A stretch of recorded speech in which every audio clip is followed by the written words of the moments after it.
अगोदर आम्ही नाही का 1 एकरामध्ये 8 किलो बी टाकत होतो मक्काचं. आता यावर्षी मी काय केलं, सिंगल दाणा अगोदर टाकत होतो, आता मी 2 दाणे टाकायचे, 1 सिंगल टाकायचं, 2 दाणे टाकायचे, सिंगल टाकायचं, 2 दाणे टाकायचे.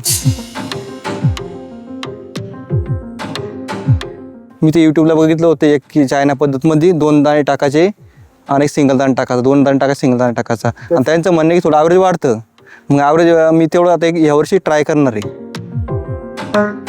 20 गुंठे मी ते टाकलेलं आहे, पूर्ण जमीन 40 गुंठे माझी, 1 एकर. तर मग मी अर्धा याच्यात ते प्रयोग केलेलं आहे ना, अर्धा याच्यामध्ये नाही का जे रेग्युलर आहे आमचं तेच मी ते टाकलेलं आहे.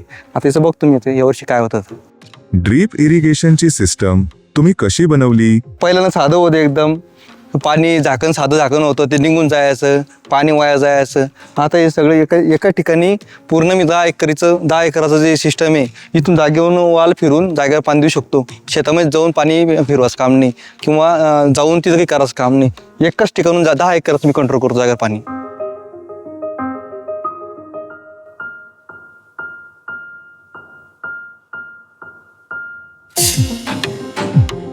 पूर्ण प्लॉट बनवले मी 1 एकरचे. तर इथून नाही का प्रत्येक हा कॉक आहे, पूर्ण कॉक बनवलेली मी.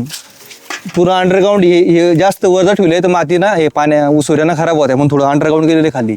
हे टोटल जे हे दिलेलं आहे वाल, हा टोटल आता ही 10 वाल आहे जाग्यावर. तर इथून प्रत्येक एकराचं हे वाल आहे. आणि खत बी सोडणं आहे, ड्रिचिंगला आपण खत सोडतो ते पण इथूनच मी सोडतो. म्हणजे त्या क्षेत्रात जायचं काम नाही, कारण की वॉटर सोल्युबल खत निघलेले. जे टाकायचे ते वेगळे टाकतो आणि जे सोडायचे आता वॉटर सोल्युबल खतं, तर ते मी इथून जागेनं सोडतो.